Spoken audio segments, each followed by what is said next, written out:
Silakan ibu-ibu yang di belakang bisa maju ke depan. Ya, kita mulai saja. Bismillahirrahmanirrahim. Assalamualaikum warahmatullahi wabarakatuh. Ya, alhamdulillahirobbilalamin, kita kembali bertemu di acara Dwi Bulanan Pertemuan KMIS ya. Yang alhamdulillah pada kesempatan kali ini kita kedatangan pembicara dari luar Sendai kira-kira dan luar Jepang kira-kira seperti itu ya. Dari Indonesia kira-kira seperti itu. Dan kan biasanya kita sendiri nih yang jadi pembicara. Nah, sekarang kita kedatangan tamu dari Indonesia.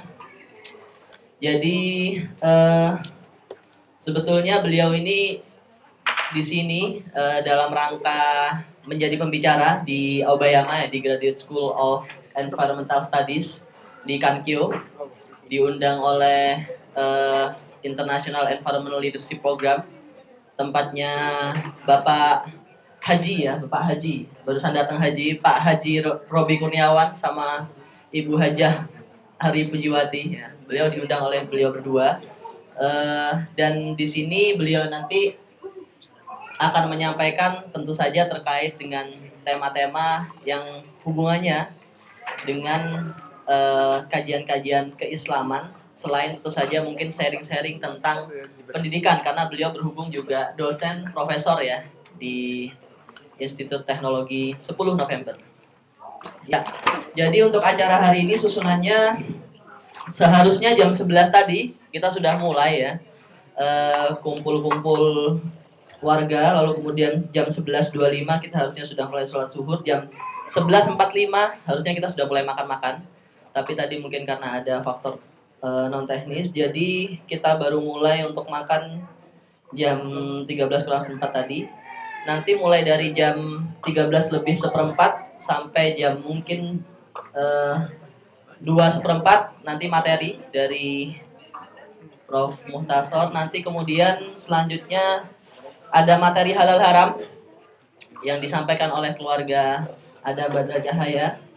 Lalu kemudian selanjutnya ada perkenalan singkat KMIS untuk warga-warga baru yang mungkin belum mengenal dari KMIS, dari ketua KMIS gitu ya. Jadi untuk langsung saja untuk menginjak ke pertemuan acara pertama, yaitu dari materi dari Prof. Muhtasor. Sekilas saja saya bacakan kurikulum vitae beliau, dan saya dapatkan kurikulum vitae-nya dari Dewan Energi Nasional, dari websitenya DEN ya, karena beliau juga dulunya adalah pernah menjadi anggota Dewan Energi Nasional ya, DEN di Indonesia. Nama lengkap Profesor Insinyur Muhtasor, Master of Engineering, PhD ya, belum sampai doktor. Kemudian tempat tanggal lahir Blitar 20 April 1969. Riwayat pendidikan sarjana teknik kimia, Fakultas Teknologi Industri, Institut Teknologi 10 November 1993. Kemudian Master of Engineering, Memorial University of Newfoundland, Kanada. Tesis di bidang Environmental Hydraulics 1998. Kemudian PhD beliau juga sama, diselesaikan di Memorial University of Newfoundland di Kanada di tahun 2001 ya, beliau menyelesaikan PhD-nya. Lalu mungkin banyak sekali ya kurikulum vitae-nya, artinya yang pengalaman organisasi, pengalaman akademik dan sebagainya. Mungkin dalam kesempatan ini tidak bisa saya bacakan satu persatu. Tapi yang pasti beliau sekarang sedang tentu saja menjabat sebagai guru besar, profesor di Institut Teknologi 10 November, sama dengan ketua KMIS kita ya. Ini ya, jadi kalau beliau kan namanya Profesor Dr. Muhtasor. Nah, Profesor Dr. Muryono. Nah, nanti beliau akan jadi Profesor Dr. Muryono. Sama, jadi satu alma mater. Sudah sungkem belum? Jadi itu riwayat singkat dari beliau, dari Profesor Muhtasor. Lalu selanjutnya, monggo silakan, Prof. Lalu yang akan menjadi moderator, yang sudah tidak asing lagi untuk menjadi moderator beliau hari ini adalah yang berkesempatan menjadi moderator beliau, Pak Alfi Rahman ya. Silakan, Ustadz.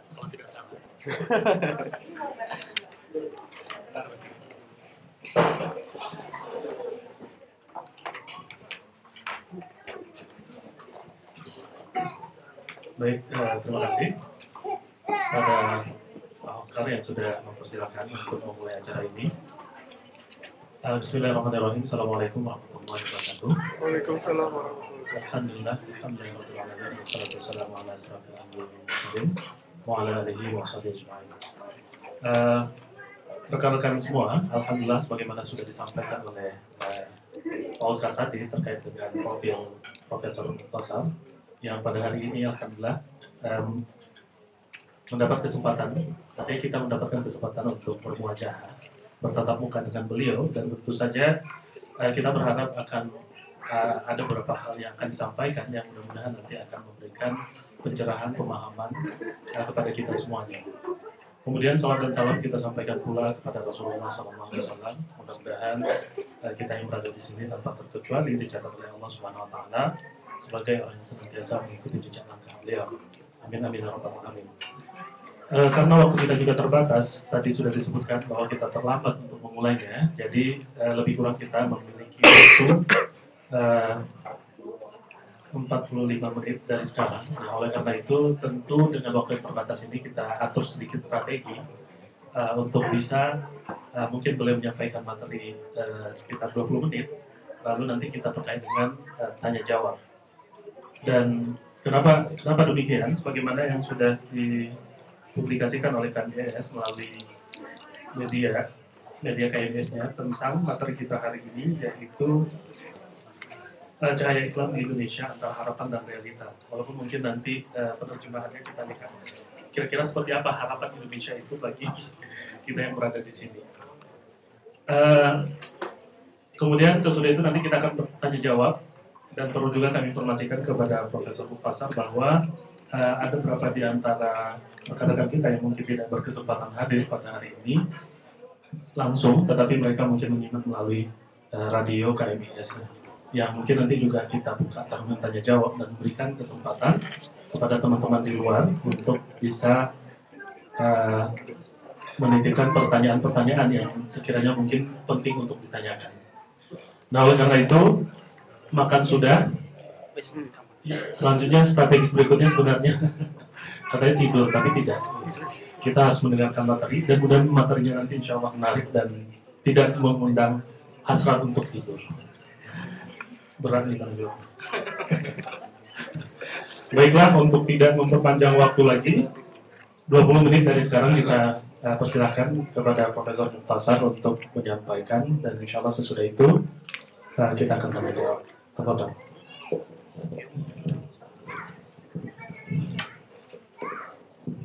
Assalamualaikum warahmatullahi wabarakatuh. Waalaikumsalam warahmatullahi wabarakatuh. Alhamdulillahirabbil alamin. Wa bihi nasta'inu ala umuri din wa din. Asyhadu an la ilaha illallah wahdahu la syarika lah wa asyhadu anna Muhammadan abduhu wa rasuluhu la nabiyya ba'dah. Allahumma shalli wa sallim ala Muhammadin wa ala alihi wa ashabihi ajma'in. Bapak Ibu, saudara-saudara sekalian, mana saya panggilnya gimana nih? Adik-adik, bapak-bapak, ibu-ibu. Kelihatannya saya paling tua ya. Paling tua. Saudara sekalian, adik-adik sekalian, saya pertama mengucapkan syukur pada Allah Subhanahu Wa Taala. Kalau hadir seperti ini, saya merasa saya kuliah lagi seperti dulu. Dan momentum seperti ini yang paling menyenangkan, terutama yang bujang. Dulu saya kalau kuliah bujang, S3 bujang, terus kumpul-kumpul ini paling senang, terutama ketemu soto, ya kan? Ketemu makanan-makanan yang kalau sendirian di apartemen belum tentu sempat masak, gitu ya.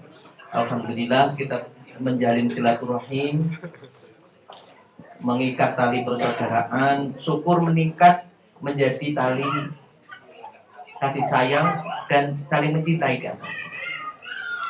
Ya. Karena yang dibanggakan oleh Nabi Sallallahu Alaihi Wasallam, nanti di surga itu ada orang-orang yang dicemburui oleh para nabi dan syuhada. Orang yang mati syahid saja itu cemburu melihat orang yang posisinya tinggi sekali di hadapan Allah Subhanahu Wa Taala.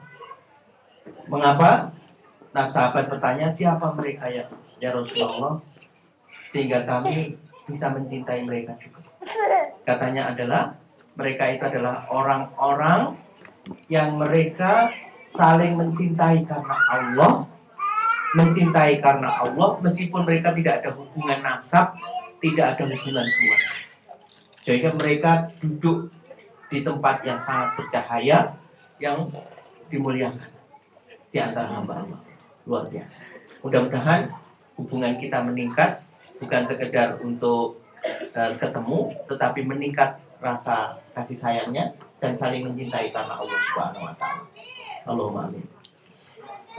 Adik-adik saudara sekalian, temanya ini tema berat. Yaitu apa? Cahaya Islam di Indonesia antara harapan dan realita. Bener kan? Sampai aku pengen ngerti Indonesia saya ini. Kita kurang mulai kan? Betul ya? Mohon maaf, Surabayawan gitu ya. Mohon maaf. Betul ya? Anda ini mau pulang ke Indonesia sekarang? Enggak kan? Enggak kan? Enggak. Kelihatannya ada yang nggak mau pulang kelihatannya. Moto ini mau pulang enggak nih kelihatannya? Kelihatannya kerasan banget di sini ya. Masya Allah. Ya. Tapi apapun juga itu negeri kita. Suatu saat kita akan pulang dan kita pengen tahu keadaan di sana. Tetapi sebelum kita bahas Indonesia secara umum, kalau kita pengen tentang harapan kita dan kenyataannya seperti apa, ini kan bicara tentang masalah antara keharapan dengan kenyataan, itu masalah. Dan itu berarti kita harus punya referensi yang sama. Sebagian orang melihat ini masalah, sebagian orang melihat bukan masalah. Ya, ini saya bicara semua pada ilmuwan. Ilmuwan ini atau sebelum kita ngomong Indonesia, kita ngomong diri kita sendirilah. Sebenarnya yang masalah itu Indonesia atau kita? Jangan-jangan kita. Nanti kalau masalahnya di kita nggak melihat itu ada masalah di Indonesia. Contohnya, Indonesia itu terjadi kapan? Indonesia itu terjadi dibentuk tahun 45. Sebelum itu tidak ada Indonesia. Indonesia itu negara cita-cita. Negara buatan. Yang dulunya tidak ada nama Indonesia. Indonesia itu hanya impian dan kemudian dibentuk tahun 45 dimerdeka, baru kemudian ada Indonesia. Kemudian dulu yang mendirikan itu adalah para pejuang. Yang jelas sekarang itu perubahannya kalau kita lihat, itu kita melihat banyak kemajuan tapi juga banyak persoalan khususnya dalam kacamata Islam. Contohnya yang paling gampang dilihat mata ya. Yang paling gampang dilihat mata. Kemarin baru ada gambar berita, dulu uang sen itu ada tulisan Arabnya, Indonesia gitu, tahun 52 Ciceta. Sekarang nggak ada Arab. Berarti apa? Huruf Arab itu makin langka di Indonesia. Atau paling nggak secara struktural, secara legal, secara umum itu nggak tampak. Belum. Istilah juga begitu. Dulu karena negara ini didirikan oleh para ulama, didirikan oleh para pejuang. Panglima TNI baru bicara kemarin, revolusi waktu itu tidak mungkin terjadi kalau tidak ada resolusi jihad. Ya, revolusi menentang penjajah waktu itu tidak mungkin seheroik waktu itu kalau tidak ada namanya resolusi jihad. Berarti ada nafas agama di sana, nafas Islam di sana. Karena yang mendirikan para ulama. Coba rumusan yang formal saja, yang formal yang dihasilkan oleh para ulama, yang paling sering dihafalkan oleh murid-murid mulai SD, SMP, SMA, itu kan Pancasila. Pancasila itu mulai pertama ketuhanan yang Maha Esa, itu jelas ketuhanan, Tuhan, udah ngomong religiusitas ya. Kemudian kemanusiaan, manusia, insan, nas, itu asal katanya bahasa, kaitannya dengan bahasa. Persatuan Indonesia. Kemudian kerakyatan. Rakyat itu bahasa Inggris sama bahasa Arab asal katanya. Bahasa Arab. Kerakyatan yang dipimpin oleh hikmat. Hikmat itu apa? Hikmah itu bahasa Arab. Ya kan? Istilah-istilah Arab itu masuk di situ. Al-hikmah. Hikmah. Ya. Kemudian kerakyatan yang dipimpin oleh hikmat. Jadi pemimpin kita itu bukan siapa? Bukan presiden ya. Pemimpin kita bukan presiden, bukan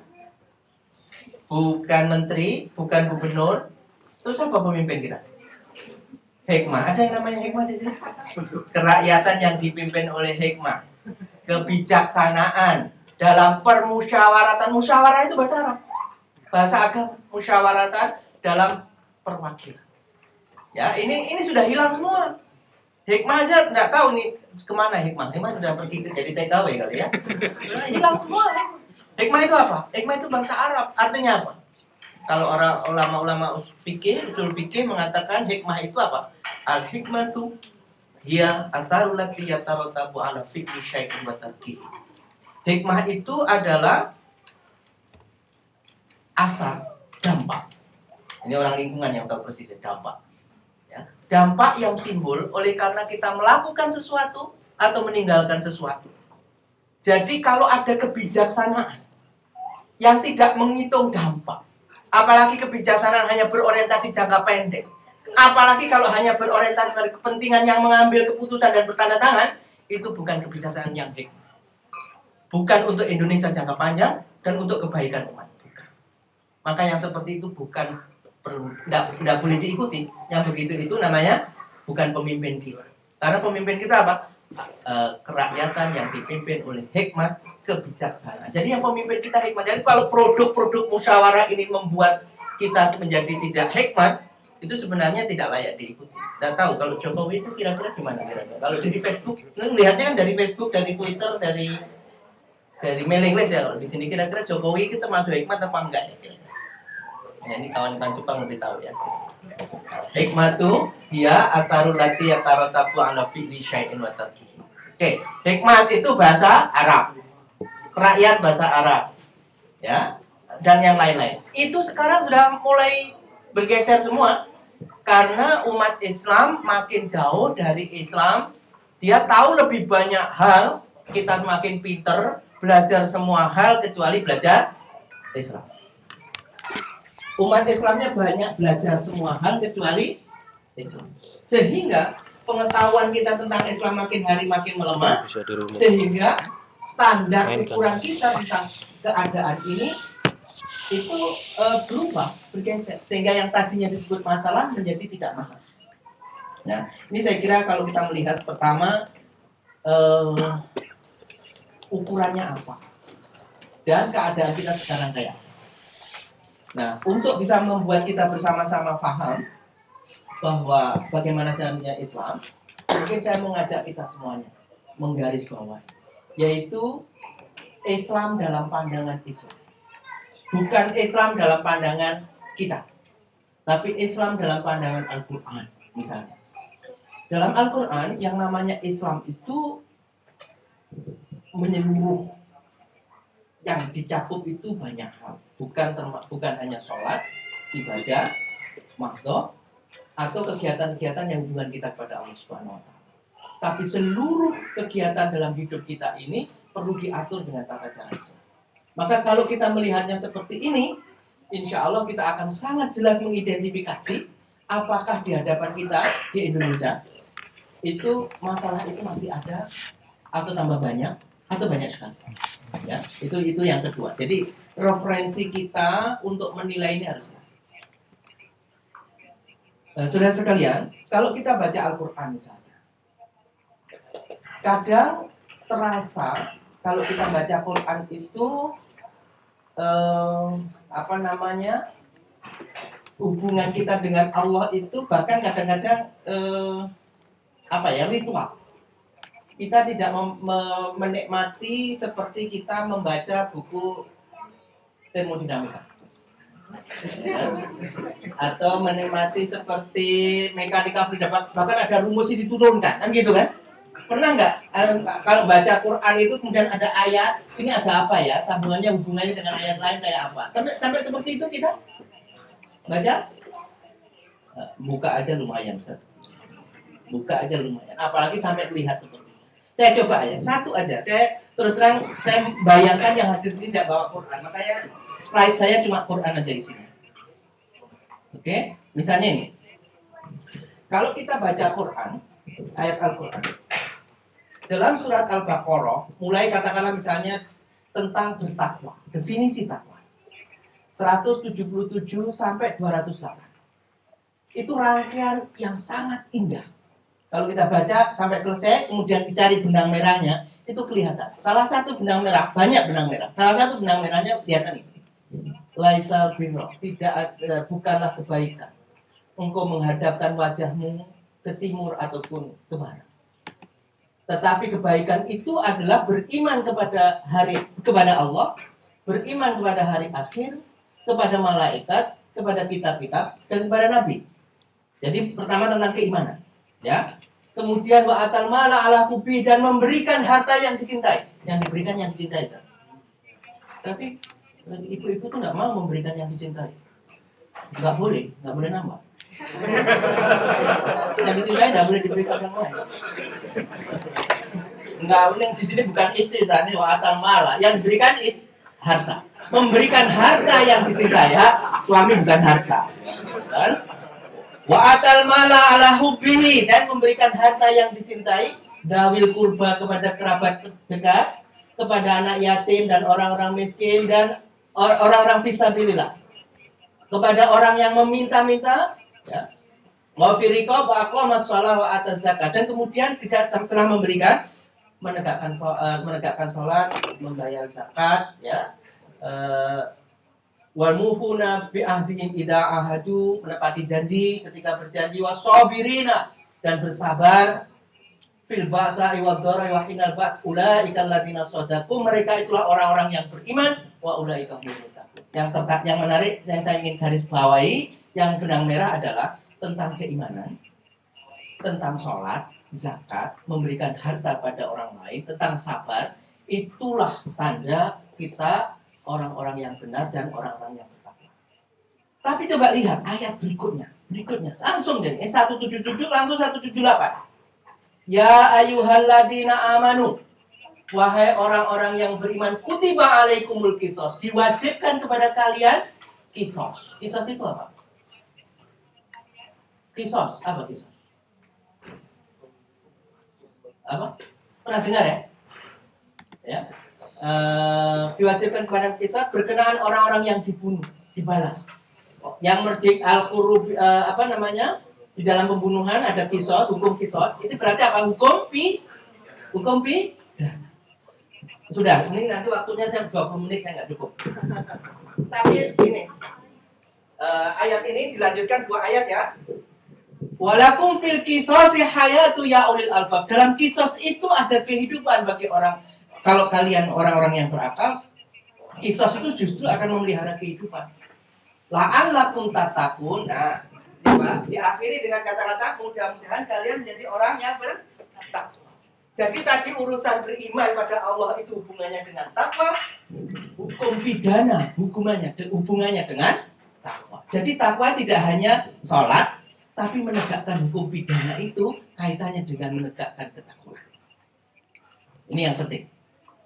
Ayat berikutnya, kutiba alaikum idza hadara ahadakumul maut, ketika diwajibkan kepada kalian ketika ada di antara kalian menghadapi tanda-tanda kematian dan meninggalkan kekayaan. Nah, jadi ada yang orang mau mati, sakit keras, mau mati, terus dia punya kekayaan, maka bagi mereka diwajibkan untuk wasiat. Al-wasiat. Kepada siapa? Lil walidaini, kepada dua orang tua, wal dan kerabat dekatnya, bil ma'ruf, dengan ma'ruf, haqqan alal muttaqin. Kalau wasiat itu hukum apa? Perdata. Ini lumayan, ini orang saya ngerti hukum pidana sama hukum perdata. Ini hukum wasiat. Dan wasiatnya kepada siapa? Yang meninggal. Kalau mau meninggal, wasiatnya kepada pertama siapa? Kepada siapa ini? Lil walidaini, kepada siapa? Kedua orang tua. Jadi yang meninggal ini tua atau enam? Tua atau muda? Berarti yang Quran ini nyebut ini meninggal itu muda-muda. Jadi aku lumayan sih, umurku sampai ini kira-kira nyampe nggak? Jadi ini peringatan pada kita yang muda-muda, kalau meninggal berwasiat sebelum meninggal. Kalau ada tanda-tandanya, ya sakit keras apa segala macam. Kecuali tidak ada tanda-tanda, oke? Atau nggak kelihatan tanda-tanda. Yang ingin saya garis bawahi bukan bicarakan tentang kematian ini, tetapi ada benang merah bahwa ada hubungannya yang ini apa? Ketakwaan. Hukum pidana hubungannya dengan takwa, hukum perdata dengan takwa. Nah, ini tentang masih menceritakan tentang wasiat, penjiat. Baru kemudian ini 183. Ya ayyuhalladzina amanu kutiba alaikumus siyam. Ini sangat terkenal ayatnya kalau bulan puasa ya. La'alakum diakhiri dengan la'alakum tattaqun. Mudah-mudahan kalian bertakwa. Jadi puasa juga untuk takwa, menegakkan hukum pidana juga takwa, menegakkan hukum perdata juga takwa. Nah, lihat susunan ayatnya. Yang ini kutiba alaikum ya ayyuhalladzina amanu kutiba alaikumus syiyam. Kalau sebelumnya tadi apa? Ya ayyuhalladzina amanu kutiba alaikumus qisas. Tetapi kenapa sekarang kita berpikir bahwa kalau ada orang tidak berpuasa ketika Ramadan, kita menganggap mereka maksiat. Tapi kalau hukum pidana itu tidak tegak, kenapa kita menganggap biasa-biasa saja? Kenapa? Karena tadi yang saya sebut pikiran kita ini referensinya sudah berubah. Pemahaman kita tentang agama ini sudah berubah, bukan berdasarkan Al-Quran, tapi ya pokoknya ini lah, gitu ya. Yang penting jalan. Nggak tahu kalau di Jepang gimana belajar agama? Saya juga luar biasa ini ya. Yang tadi yang hukum wasiat Hah? tadi yang hukum wasiat dinasakh. Yang tadi yang hukum wasiat tadi dinasakh. Tapi ini ya itu detailnya, penjelasan banyaknya. Tapi intinya yang ingin saya garis bawahi, benang merah ini banyak. Tapi benang merah yang ingin saya garis bawahi adalah hukum, bukan hukum, bahwa seluruh kegiatan kita itu kaitannya untuk menegakkan ketakwaan kepada Allah Subhanahu wa taala, baik yang kaitannya pribadi maupun kegiatan yang kaitannya publik, ya, tentang publik, ya, tentang publik. Kemudian kalau kita lihat ayat-ayat berikutnya, ini tentang puasa, masih tentang puasa, tentang puasa. Kalau ini tentang apa? Muamalah, ekonomi. Wala taqtulu amwalakum bainakum bil batil. Jangan makan di antara kalian harta di antara kalian secara batil dan seterusnya, ya. Kemudian ini tentang haji. Ya, tentang haji. Juga wattaqullah la'alakum tuflihun, tentang haji. Kemudian waqatilu fi sabilillah yuqatilunakum wa la ta'tadu innallaha la yuhibbul mu'tadin. Ini tentang peperangan, menjaga keamanan. Ya, mulai dari hukum, ekonomi, keamanan dan seterusnya itu kaitannya dengan ketakwaan. Dan ini kalau diuraikan panjang sekali ya karena waktunya 20 menit, tapi saya ingin menggarisbawahi ini kemudian diakhiri dengan ayat, bukan diakhiri ya, rangkaian ayat itu ini sebelum ayat yang memerintahkan kepada kita, ya ayyuhalladzina amanu udkhulu fis-silmi kafah. Wahai orang-orang yang beriman, masuklah kepada Islam secara kafah. Jadi masuk kepada Islam keseluruhan. Wala tattabi'u khutuwatis syaiton, dan janganlah mengikuti langkah-langkah syaiton. Innahu lakum aduwwum mubin. Sesungguhnya dia adalah musuhmu yang nyata. Jadi kalau perspektif kita tentang Islam itu tertentu, kita akan menilai keadaan ini dengan cara tertentu pula. Tetapi kalau kita memahami Islam dengan cara pandang yang diajarkan oleh Al-Quran, maka kita punya referensi yang sama tentang menilai apakah kita sudah punya masalah atau tidak di Indonesia. Nah, kalau kita melihat seperti ini, berarti perjuangan kita masih panjang. Perjuangan untuk apa? Untuk menegakkan kebaikan, supaya kita bisa berislam secara pribadi maupun berislam sesuai dengan tuntutan yang ditentukan oleh Al-Quran. Saudara sekalian, itu saya kira salah satu saja karena waktu sekarang sudah habis. Masya Allah, waktunya kayak kejar-kejaran sama si Kansen. Apa Kansen? Si Kansen. Mohon maaf. Baik. Nah sekarang kalau kita melihat ayat itu berangkai, itu ayat berikutnya juga kita lihat ini misalnya. Salah satu kita baca. Apa penyebabnya?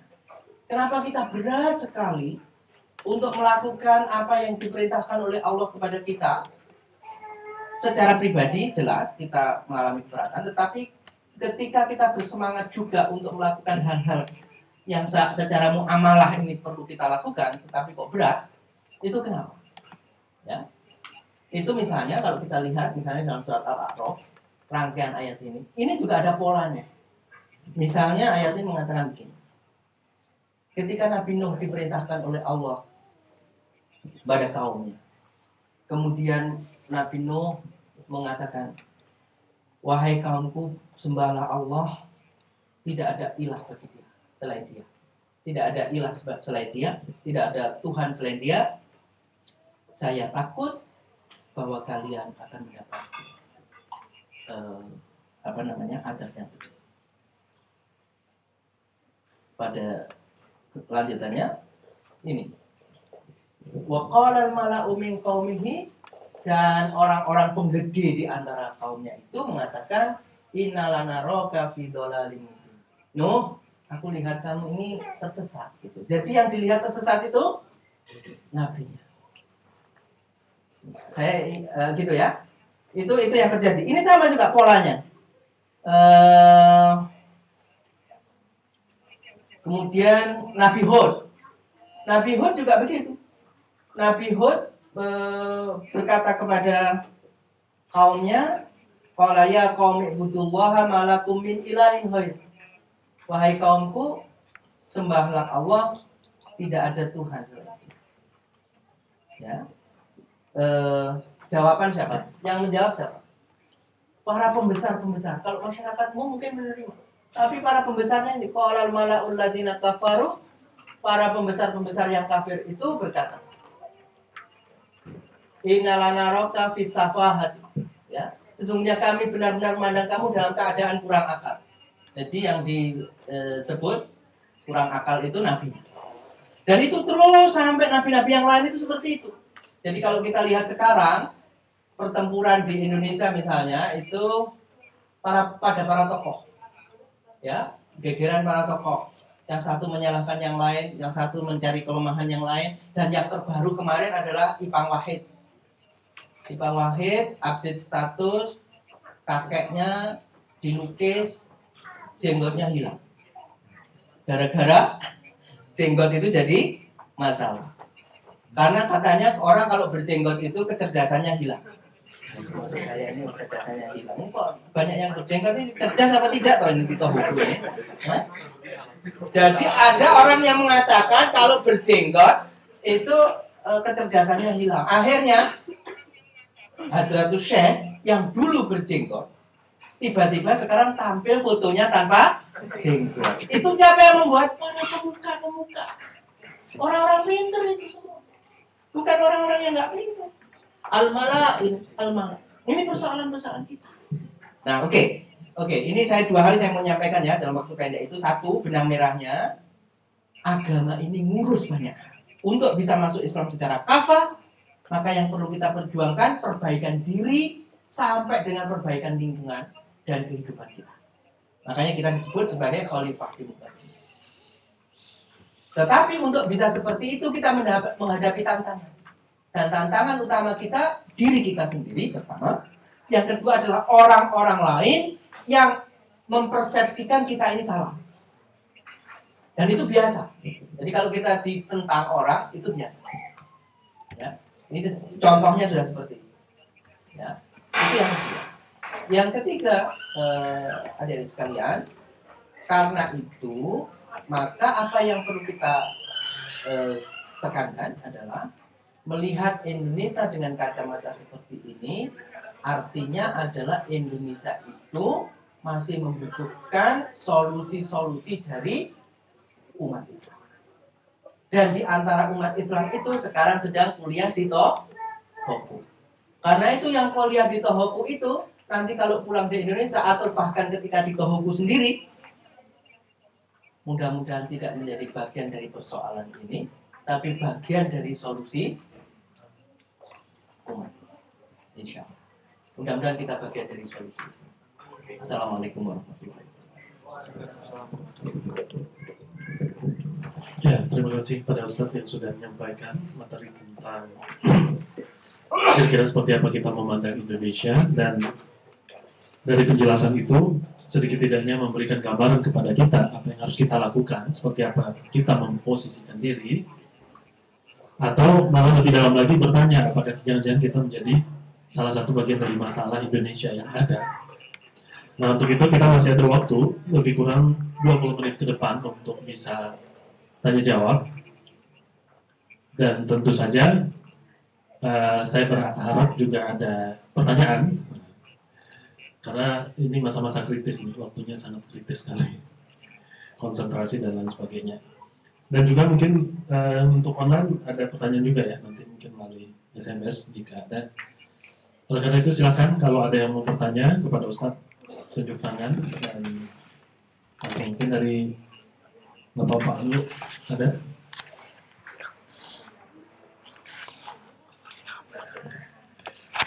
Tidak ada? Ibu-ibu, gimana? Ada pertanyaan?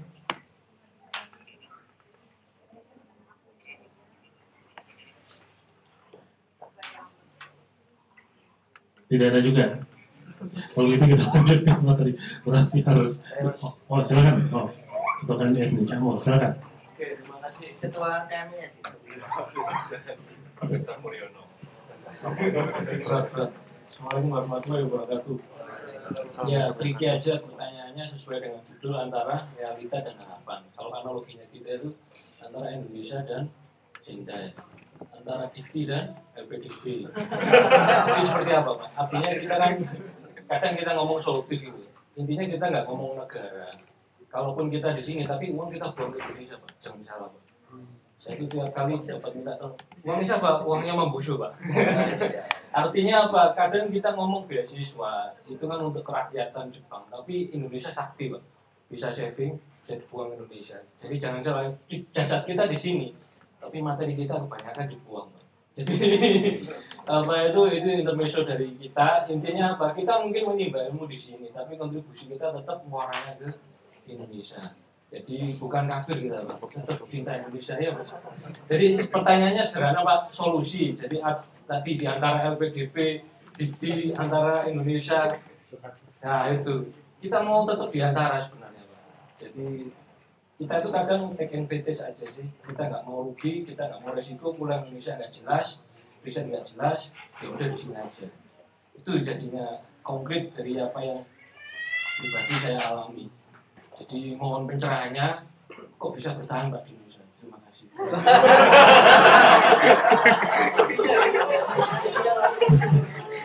Intinya gitu ya, kenapa bisa bertahan?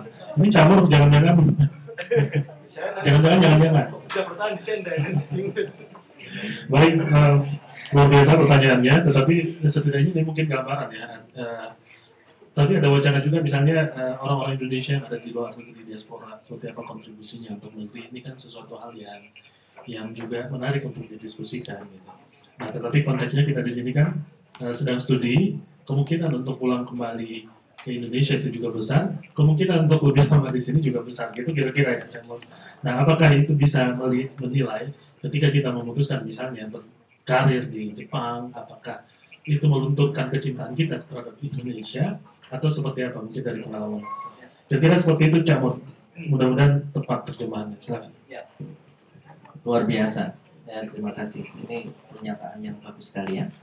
Yang saya perlu sampaikan yang terkait ini pertama ya, kita ini hidup tidak diikat oleh kita lahir di mana.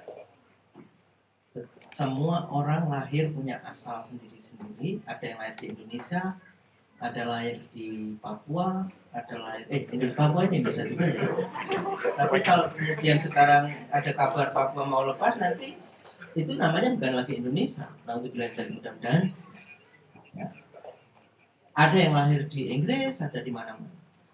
Jadi tugas pertama kita itu tentang diri kita ini, tentang kehidupan kita sendiri.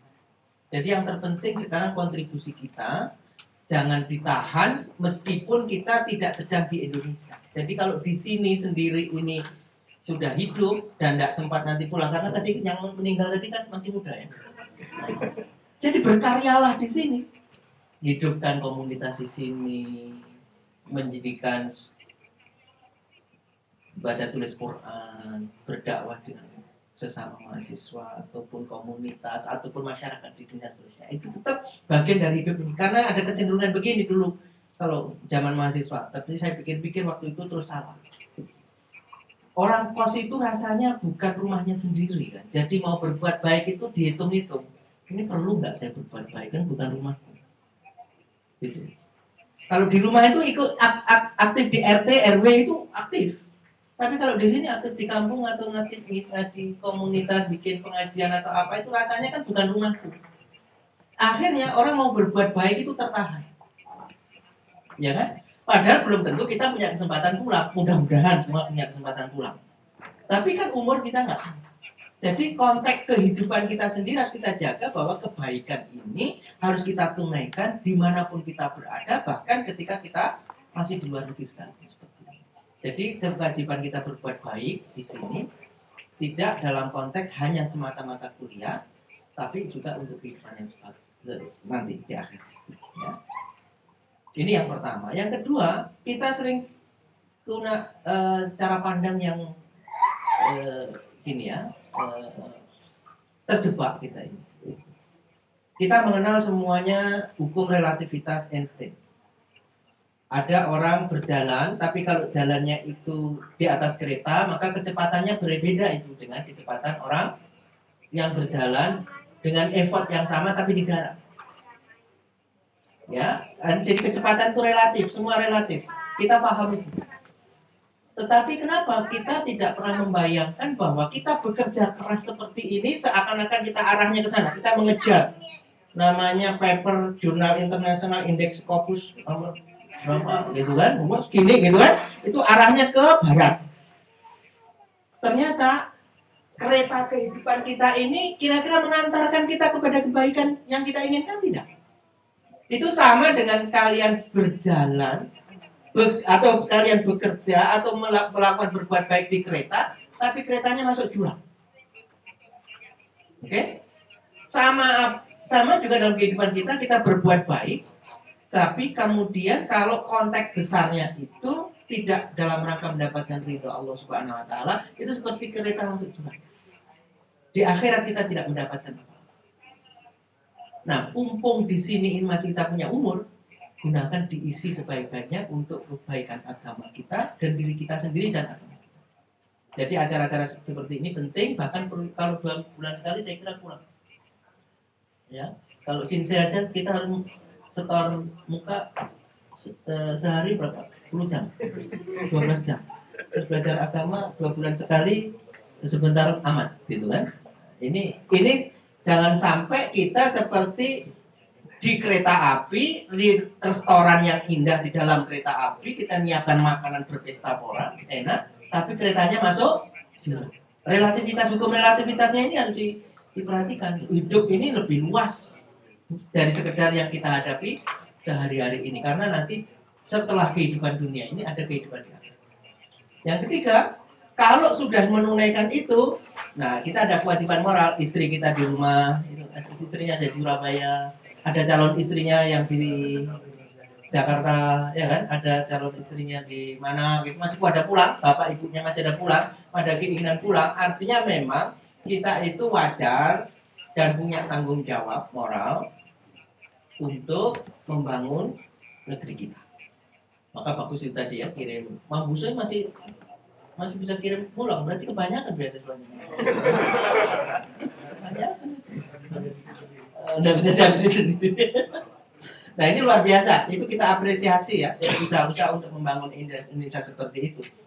Nah ada memang orang melihat kalau ada masalah itu ada yang tertantang untuk turut menyelesaikan, ada orang yang kalau lihat masalah itu terus lari menghindari masalah.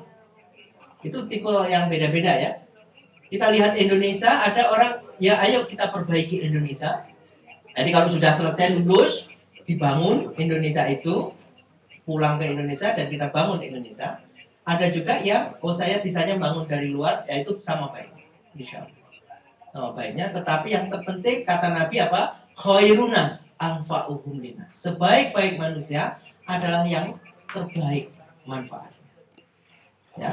Jadi artinya apa? Yang terpenting adalah kita memiliki skala dampak dan kualitas dari dampak itu yang terbaik. Skalanya luas dan seterusnya. Jadi kalau pulang kemudian dirikan usaha yang berdampak. Kalau pulang menjadi pejabat yang berdampak. Kalau pulang mengajar di perguruan tinggi atau mungkin lembaga pendidikan atau lembaga LSM itu yang berdampak. Berdampak kepada apa? Berdampak kepada kebaikan Indonesia dalam rangka ibadah kita kepada Allah Subhanahu wa Ta'ala. Jadi saya kira itu saya sendiri juga dulu bingung ya, pulang kuliah itu 2001. Pulang kuliah 2001, ketika kuliah saya tahunya cuma textbook. Nggak mikir yang lain, bayangan saya jadi dosen sudah yang penting seperti di luar negeri itu berangkat pagi, pulang siang atau pulang sore, pulang akhir pekan, akhir bulan gajian, terus besok lagi ke lab udah selesai masalah. Ternyata tidak. Gajinya itu belum waktunya sudah habis. Itu saya hadapi waktu itu. Saya hadapi tahun 2001. Pulang itu ternyata gaji itu tidak cukup. Tapi kalau kita bilang tidak cukup, bukan hanya gaji dosen, gaji semua orang juga tidak cukup di Indonesia itu.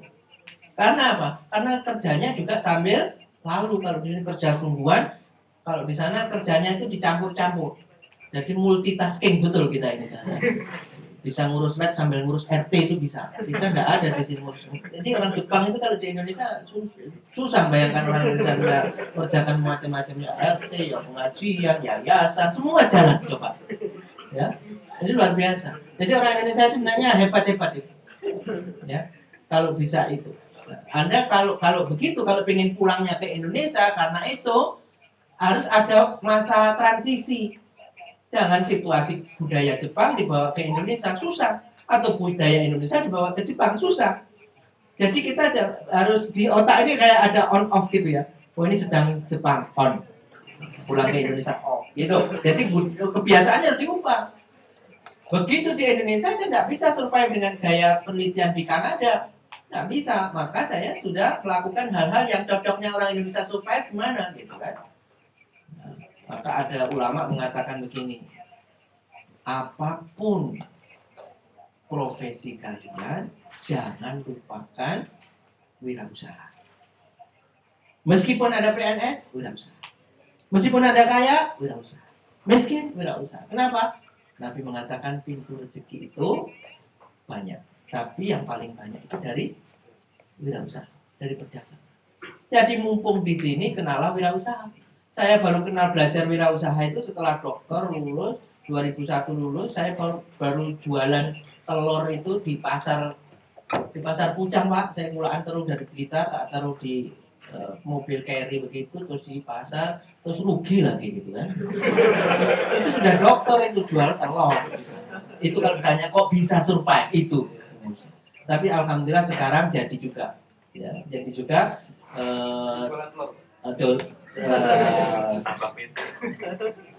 Ya, jadi artinya apa? Kita harus turut menyelesaikan persoalan. Kalau kita lari dari persoalan, ya itu kita menjadi persoalan itu sendiri, gitu ya. Nah, satu, yang berikutnya cara menyelesaikan persoalan ini kita harus meningkat. Kalau dulu jadi peneliti, atau sekarang peneliti, apa akan jadi peneliti model begini sampai nanti umur pensiun? Di lab pagi ngurusi padi, sore ngurusi padi, malam ngurusi padi, bikin grafik gambarnya padi. Itu siang malam sampai pensiun. Saya kira enggak. Saya sekarang tetap jadi peneliti, tapi cara meneliti saya sudah beda. Kalau cuma bikin tabel, saya cerita. Kalau bikin tabel bukan saya kerjakan dulu sendiri. Kalau dulu master saya bikin tabel itu sendiri. Kalau sekarang saya gunakan waktunya untuk cari grade. Sehingga tabel itu ada yang ngurusin lagi, sudah kawan-kawan yang membutuhkan pekerjaan yang bisanya membuat tabel tapi belum bisa mencari grade.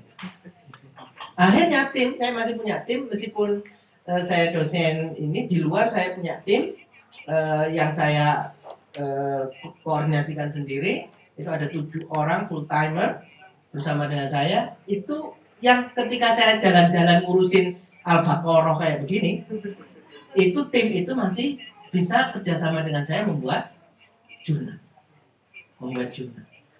Nah, yang keterampilan seperti ini kalau tidak kita pupuk mulai sekarang, nanti masuk Indonesia on off-nya itu kaget. On off kita ini kaget. Jadi masuk di sana jualan telur lupa paper. Papernya lupa, gitu loh. Ya, gimana caranya nanti jualan telur masih bisa, papernya masih jalan. Nah, ini mau belajar manajemen. Belajar kepemimpinan.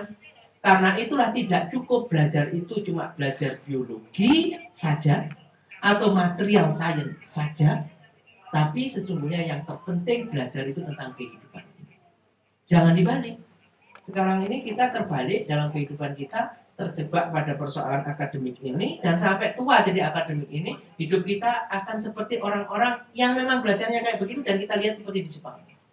Apakah kita akan mewarisi budaya seperti di Jepang ini? Apa adanya seperti cetakan orang Jepang yang sampai pensiun pun masih pergi ke lab? Kira-kira begitu. Kalau memang begitu, ya mudah-mudahan berbahagia dengan itu. Mudah-mudahan berbahagia dengan itu. Kita bahagia.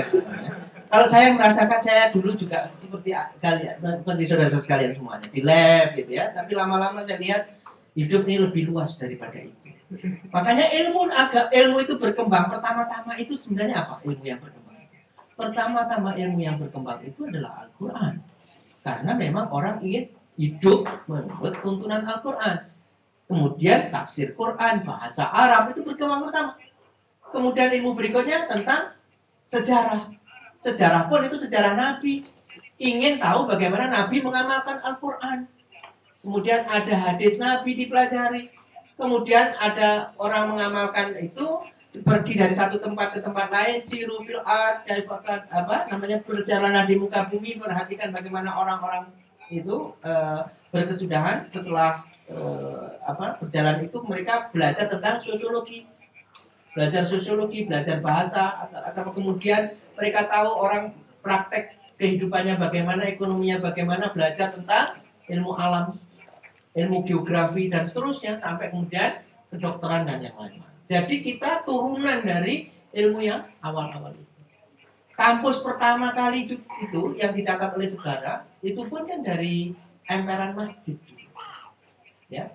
Jadi kampus pertama, universitas pertama di dunia itu yang memberi gelar kesarjanaan itu dulunya dibangun di emperan masjid di Afrika sana. Ya. Dan itu berarti warisan dari umat Islam. Jadi kalau kita kemudian menekuni salah satu cabang, melupakan yang lain, itu kita sebenarnya meninggalkan budaya umat Islam. Kalau kita lihat ulama-ulama dulu, umumnya multidisiplin ya.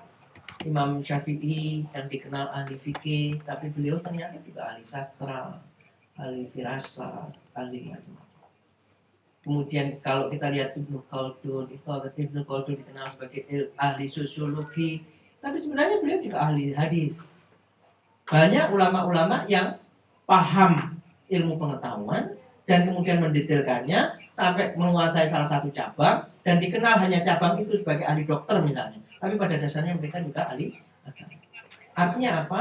Kesempatan kita masih banyak untuk melengkapi apa yang kurang. Kalau sekarang sudah mendalami satu bidang, insya Allah waktunya kita melengkapi supaya kita naik kereta itu sampai terminal. Kereta kok terminal? Stasiun. Jangan masuk jurang. Seakan-akan kita sudah mendapatkan kehebatan karena mendapatkan gelar doktor di bidang iptek, tapi ternyata nanti ditanya oleh Allah Subhanahu Wa Taala, hidupmu, umurmu gunakan untuk apa? Hartamu kau peroleh dari mana? Kau gunakan untuk apa? Nah, itu kita tidak bisa menjawab. Jadi yang lebih utama urusannya, saya katakan ke kawan-kawan, yaitu kalau belajar ilmu pengetahuan dan teknologi ini penting, tapi ada yang jauh lebih penting, yaitu belajar tentang kehidupan kita. Mempersiapkan nanti setelah hidup di dunia ini selesai, kita akan menghadap Allah Subhanahu. Dan untuk itu perlu ilmunya, dan itu perlu kita dalam. Saya kira itu. Jadi kalau kita berpijaknya ke situ, insya Allah kontribusi untuk Indonesia, wah banyak sekali yang bisa kita lakukan. Banyak sekali. Termasuk misalnya membuat jaringan di sini, ketika pulang di sana, apa yang baik di sini bawa sana. Tapi jangan copy paste, karena tidak semua yang di sini cocok untuk di sana. Contohnya misalnya bidang saya yang baru. Dulu bidang saya lingkungan karena tidak laku di lingkungan ini bagian dari strategi survival ya. Saya dulu environmental risk assessment tahun 2001 itu nggak laku di Indonesia environmental risk assessment. Itu kemajon. Istilah wong Surabaya itu kemajon. Kemajon itu apa ya? Kemelinti. Mekitik terlalu kecanggihan gitu loh. Environmental risk assessment tahun 2000 coba. Dulu itu namanya AMDAL aja masih belum begitu ketat. Ini sudah environmental risk assessment. Jadi paper-paper kita itu yang gunakan orang-orang Inggris email. Gimana kalau rumusmu saya pakai untuk ngatur peraturan di sini, di sana, di Inggris. Tapi orang Indonesia nggak laku. Makanya ya saya tinggalkan, saya tutup tema itu. Saya buka penelitian baru yang cocok kira-kira dibutuhkan Indonesia. Dan sekarang saya penelitian baru lagi yang dibutuhkan Indonesia yaitu apa? Energi laut. Nggak ada yang ngurusin. Jadi dulu nggak ada yang belajar energi laut. Saya buka tema itu 5 tahun yang lalu kita dirikan asosiasi dan kemudian sekarang ramai, bahkan kita mendirikan pasca sarjana di ITS itu bidangnya energi laut. Maka sekarang kalau ada orang diskusi tentang energi laut di Indonesia biasanya undang saya. Atau kalau ada orang luar negeri mau investasi tentang energi laut sekarang banyak, itu biasanya menghubungi saya. Nah ini cara survival. Cara survival meskipun bidang itu nggak pernah saya pelajari. Loh berarti pindah bidang, ya nggak apa-apa. Karena ada bidang baru itu karena ada orang pindah. Kalau nggak ada orang pindah, siapa yang membakar yang tadi? Nggak ada. Maka ada yang dikatakan dalam buku Startup Nation tahun 2009, ya ada buku itu gini, all the expert are expert on what was. Jadi seluruh ahli itu ahli pada perkara-perkara masa lalu. There is no expert on the future. Jadi tidak ada ahli pada perkara-perkara yang dibutuhkan di masa depan. Untuk menjadi ahli di masa depan, maka visi, keinginan, itu harus mampu mengalahkan pengalaman. Jadi kalau pengalamannya dulu electrical spinning, elektron spinning itu, elektron yang lari-lari itu, diteliti gitu kan. Terus sampai tuwek, jadi ini mengpaper tok gitu kan. Ya jangan. Maka doa kita kapan? Allahumma inna nas'aluka ilman nafi'ah. Ilmunya bermanfaat. Ilmu yang dipublikasikan apa ilmu yang bermanfaat? Oh, dua-duanya alhamdulillah. Ya. Kalau publikasi tok enggak manfaat, itu nanti ditanya. Jadi saya kira itu metode survival kalau di Indonesia. Di Indonesia harus tahu ini ya, harus tahu jalur-jalur multitaskingnya gitu. Tapi Anda perlu latihan dulu di sini karena itu contoh latihannya adalah pagi ngurusin lab sampai jam 5 ya kan? Habis itu ngajar ngaji di masjid itu, habis itu kerja. Kapan tidurnya? Tapi waktu ini 24 jam, gunakan semuanya. Loh, Ustaz, berarti nggak produktif dong kita bikin paper. Siapa bilang? Yang penting kita konsentrasinya. Jadi masalah itu kalau bikin paper sambil main WA, itu nggak jadi-jadi.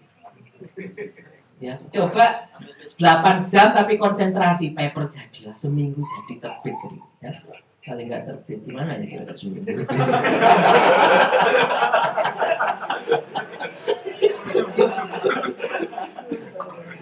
Jadi persoalan kita bukan bagi waktu, tapi juga bagi konsentrasi. Yang jadi masalah adalah ketika bikin paper, pikiran kita kemana, waktunya olahraga yang kita pikir kemana, waktunya ngisi pengajian atau kita ngaji pikirannya kemana, itu yang jadi masalah. Jadi ya kalau kita bisa konsentrasi, insya Allah 8 jam itu cukup. Kalau tidak cukup, kenapa kok di dunia ini sepakat orang kerja itu kok jam 9 sampai jam 5? Itu orang semua sepakat. Di dunia itu jam kerja itu jadi kayak gitu, jam 9 sampai jam 5 itu dunia sepakat. Jepang lo sepakat, Meksiko kok enggak sepakat. Iya. Nah, jam kantor kan jam 5 sampai jam 9.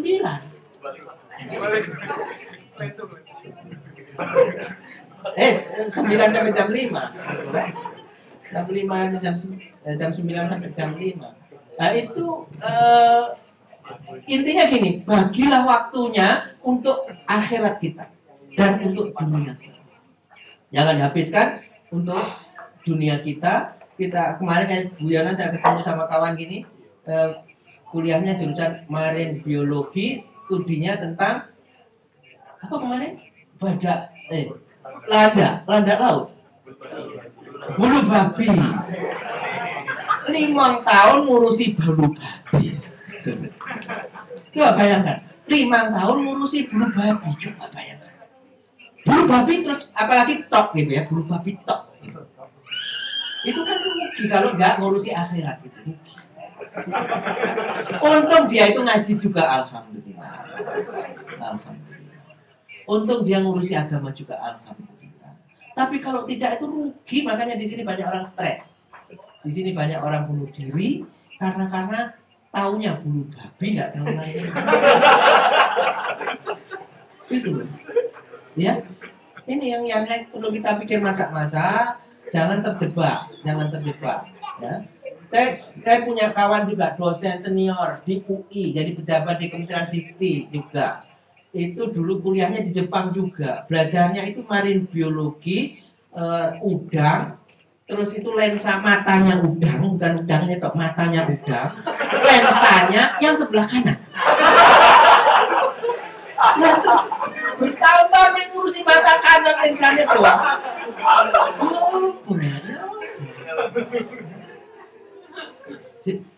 Jadi gunakan waktunya untuk belajar agama. Ya, 5 jam cukup lah, 5 jam, 8 jam cukup, tapi konsentrasi penuh, nah, bisa insya Allah. Saya sendiri begitu, kenapa saya bilang gitu? Saya sendiri juga alhamdulillah meskipun saya sambi-sambi kayak gini, dulu waktu pulang ke Indonesia paper saya termasuk banyak di antara kawan-kawan yang lain. Ada di sini kuliah dokter itu berapa tahun di sini? 3 tahun. Seharusnya 3 tahun ya. Prakteknya berapa? Banyak, ya? Itu di Kanada dulu itu banyak yang bisa sampai 4 tahun, sampai 5 tahun gitu ya. Tapi saya sambil gini saya 3 tahun selesai juga. Karena apa? Rezeki. Ini termasuk rezeki. Ini teori tentang rezeki. Ya, kalau waktunya habis tolong kasih tahu. Ini kan enggak saya tanya saya aja cerita. Teman sekalian, saudara sekalian, rezeki itu tidak bisa kita kejar-kejar dengan cara kita, tapi dengan cara Allah Subhanahu Wa Taala. Ya, ada orang yang ngurus dakwah kayak begini, puntang-panting gitu. Saya punya pengalaman, istri saya pernah cerita. Dia itu jadi panitia itu sampai nggak sempat belajar, tapi bantu orang lain. Besok ujian belum sempat ujian, malam hari itu dia mimpi buka buku. Besoknya itu yang keluar. Nah ini benar, ini pengalaman, tapi ini nggak bisa dicontoh ya. Ini nggak bisa dicontoh. Ya, ini nggak bisa dicontoh. Tapi antum percaya nggak kalau Allah Subhanahu Wa Taala mengatakan bahwa kalau antum memberi 1, balasannya bisa 10. Oke? Kalau kamu menolong orang, Allah akan menolong. Jadi kalau kita banyak menolong orang, itu Allah akan menolong. Maka ada salah satu pengusaha sukses. Saya pernah jadi juri penghargaan energi nasional itu bersama beberapa orang. Salah satunya itu Sandiaga Uno. Pernah dengar Sandiaga Uno? Nah, Sandiaga Uno itu salah satu orang yang terkaya di Indonesia. Ya, bukan terkaya ya, salah satu orang kaya di Indonesia. Itu tahu nggak cara-cara dia yang melakukan itu? Salah satu, kalau dia mau mengajukan proposal, itu banyak infak, ya, banyak sedekah. Kalau orang yang disedekahi minta doa. Pernah enggak kawan-kawan itu menggunakan hukum-hukum yang seperti ini? Enggak, di Jepang enggak berlaku hukum seperti ini. Tapi Allah Subhanahu Wa Taala ini ada rumusnya di sini. Ya. Intang surullah yang surga, sabit agama. Kalau kamu menolong agama Allah, Allah akan menolong. Makanya orang-orang ada beberapa level ya. Rezeki itu ada beberapa level. Satu level semua makhluk. Itu ada. Setiap makhluk melata itu ada dijamin rezekinya oleh Allah Subhanahu wa taala. Itu level 1. Jadi kita itu kalau level 1 dalam surat Hud itu dikatakan wa ma min dabatin fil ardi illa 'alallahi rizquha. Tidak ada yang melata di muka bumi kecuali Allah menjamin rezekinya. Jadi kita nggak usah belajar matematika, kalau makan pun bisa insya Allah kita. Di Indonesia loh banyak orang nggak belajar matematika itu ya hidup ya. Hidup. Nah, kalau antum terus belajar matematika ketat kayak gini terus hidupnya sama dengan yang itu, ya rugi. Nah itu level 1. Kucing pun hidup, ya kan? Kucing pun hidup. Oke. Yang kedua itu orang dibalas sesuai dengan usahanya. Ini sudah mulai agak rasional sedikit. Kalau kerjanya 5 jam berbeda dengan kerjanya 9 jam, itu kira-kira yang dianut di Jepang. Ya. Jadi kalau pulang jam 5, papernya paling banter setahun cuma kelar 2 dong. Kalau pulang jam 5. Kalau pulang jam 9 bisa 3. Bisa enggak kita enggak pulang? Kan enggak mungkin. Ya enggak gitu juga. Ya, jadi kalau makin banyak usahanya makin dapat. Itu level 2. Dan kelihatannya para ilmuwan itu masuk di level ini. Makanya badannya itu capek semua, hasilnya segini-segini saja. Seperti usahanya itu. Yang ketiga itu dalam surat Ibrahim 14 ayat 7. Wa ita adanna rabbukum la in syakartum wa ita adana rabbukum la in syakartum la azidannakum wa la in kafartum ina adzabil syadid. Ya. Jadi kalau kamu bersyukur aku akan tambahkan nikmatmu. Ya itu ada rumus itu, rumus kehidupan itu. Jadi rumusnya bukan hanya hukum hukum Avogadro, hukum Newton ya, tapi ada hukum kehidupan juga. Kalau kamu memberi satu, Allah memberi balasannya. Kalau menolong orang, kita akan menolong. Jadi banyak hal-hal yang di luar hitung-hitungan kita tapi terjadi. Itu kalau kita banyak bersyukur, maka Allah akan mengabulkan. Dan yang seperti ini harus kita yakini. Kalau kita ingin mudah hidup. Ya. Yang ketiga, yang keempat itu dalam surat 65 ayat 2 sampai 3 itu wa may yattaqillaha yaj'al lahu makhraja. Percaya tidak ini hukum Allah? Barang siapa bertakwa kepada Allah, Allah akan menjadikan baginya jalan keluar. Wa yarzuquhu min haitsu la yahtasib, dan memberikan rezeki dari arah yang tidak disangka-sangka. Tidak disangka-sangka. Kalau hitung-hitungan matematika, orang itu lebih sukses kalau belajar kuliah S3 itu sendirian. Karena seakan-akan nggak ngurus yang lain kecuali kuliahnya. Betul nggak? Mestinya yang kuliah sendiri, papernya bisa dapat 5 setahun. Yang kuliah bersama keluarga, anaknya 3, 4, mestinya dia cuma papernya 1 setahun. Tapi kan matematikanya tidak begitu. Oh, anak-anaknya wakeh, nguyel, wakeh, itu nggak paper ini. Paper ini nggak keluar itu. Itu kan enggak penjumlahan itu kan, bukan penjumlahan. Jadi ada saja hal-hal yang tidak kita perhitungkan tapi mensupport apa yang kita lakukan. Ya. Jadi kita bayangkan gimana. Makanya ada orang yang nggak berani nikah itu gara-gara itu. Hitung-hitungannya terlalu ini tadi. Nikah kok uangku penghasilan aku sak mining. Segini kok. Terus ya segini. Kalau saya nikah potong ini ditambah berkelahi juga dan seterusnya. Enggak berani nikah. Hitungannya terlalu banyak. Makanya orang nggak berani nikah. Iya, banyak kan. Tapi kemudian kalau menikah ada rumusnya, rumus dari Allah Subhanahu wa taala yang belum nikah. Rumusnya apa? Ketika engkau miskin, Allah akan membuat kaya.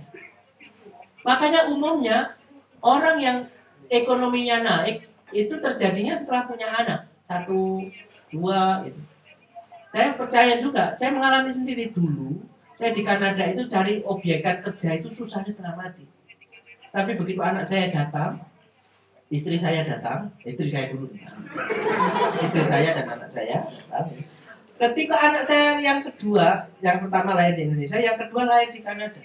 Pada malam anak saya itu lahir di rumah sakit. Di rumah sakit lah itu saya ditelepon orang dapat pekerjaan. Pertama kali ketika saya butuh untuk bayar rumah sakit. Malam harinya itu saya dapat pekerjaan, ada contradiction. Itu waktu itu. Dan saya tidak bisa membayangkan yang seperti itu. Kok bisa? Dan itu terjadi. Nah, yang seperti ini tidak ada di Kyoto University ataupun di Tohoku University, ini tidak ada. Adanya di dalam Al-Quran. Kalau kita percaya Allah beserta dengan kita, Dia memenuhi doa kita. Maka sekali lagi pesan saya, jangan dihabiskan umurnya mengurusi hukum Avogadro yang kita tidak kenal itu siapa, Rowahu siapa, riwayatnya siapa, itu jangan tidak kenal, jangan. Meskipun saya juga dulu orang teknik kimia, itu rugi. Makanya saya tobat. Sudah tobat, nggak ngurusin itu terlalu banyak. Saya serahkan orang-orang yang suka saja. Maka saya buat tim, siapa yang suka silakan. Nah, selebihnya saya ngurusi ilmu pengetahuan tetap, bikin paper tetap, ngajar tetap, tetapi waktunya kita bagi ngurusi yayasan, ngurusi dakwah, dan juga ngurusi untuk kebahagiaan kita. Mudah-mudahan Allah Subhanahu Wa Taala menjadikan kita istiqomah dan mudah-mudahan kita semuanya ditunjukin oleh Allah Subhanahu Wa Taala hidayah ke jalan yang benar, insyaallah. Baik, terima kasih kepada Profesor Murtaza karena waktu kita juga terbatas. Beliau akan melanjutkan perjalanan pulang ke Indonesia. Kita doakan sama-sama semoga berjalan lancar dan sampai ke tanah air dengan selamat. Kemudian saya juga mengucapkan terima kasih kepada rekan-rekan semua. Saya tidak menyimpulkan karena terlalu banyak inspirasi yang kita dapatkan hari ini. Dan saya yakin sebenarnya waktu kita banyak rekan-rekan yang mau bertanya lagi, tetapi kita harus close, kita harus tutup karena beliau harus segera melanjutkan perjalanan. Dan untuk itu, baik, kepada panitia juga kita ucapkan terima kasih sudah menyiapkan segala sesuatunya. Insya Allah nanti Prof. Mustasar akan bersama Pak Robi ya, yang akan langsung belum. Oh, foto dulu. Oh, hai. Oke, selanjutnya kita serahkan kepada ini. Terima kasih atas perhatian antum. Saya mohon maaf jika sekiranya dalam penyampaian juga terdapat kekeliruan. Lebih dan kurang mohon maaf. Assalamualaikum warahmatullahi wabarakatuh. Saya kembalikan kepada Ya, terima kasih banyak.